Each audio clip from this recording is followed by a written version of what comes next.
दोस्तों, ये कहानी है अमेरिका के इतिहास के सबसे हाई प्रोफाइल स्कैंडलों में से एक जेफरी एप्स्टीन केस की। जेफरी एप्स्टीन का जन्म न्यूयॉर्क में हुआ। 1970 के दशक में वो डाल्टन स्कूल में गणित और फिजिक्स पढ़ाते थे। यहीं से उनकी ज़िंदगी ने एक अजीब मोड़ लिया, क्योंकि इसी दौरान उनके कुछ बेहद ताकतवर और प्रभावशाली लोगों से संपर्क बने। 1982 में उन्होंने जे एप्स्टीन एंड कंपनी नाम की एक फर्म शुरू की, जो सिर्फ बेहद अमीर लोगों की संपत्ति संभालती थी।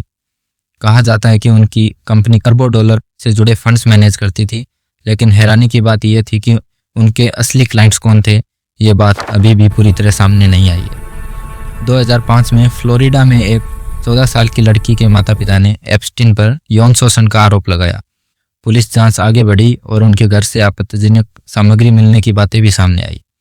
इसके बावजूद 2008 में एक बेहद विवादित डील के तहत एप्स्टीन को सिर्फ 18 महीने की सज़ा मिली, और चौंकाने वाली बात यह थी कि उसमें से 13 महीने वो वर्क रिलीज पर बाहर जाते थे।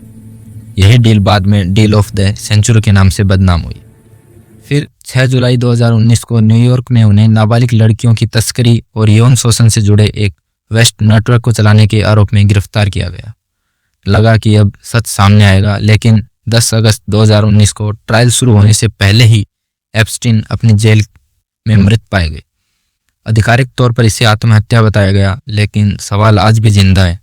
एप्स्टीन के करीबी सहयोगी और पूर्व प्रेमिका मैक्सवेल को 2020 में गिरफ्तार किया गया। उन पर नाबालिग लड़कियों को फंसाने और लुभाने के आरोप लगे।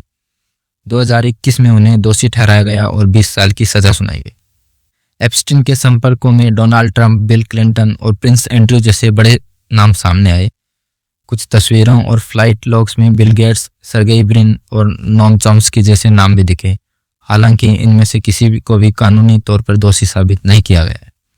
और अब असली सवाल यही है, क्या एप्स्टीन अकेला था, या वो सिर्फ एक बड़े और ताकतवर नेटवर्क का चेहरा था?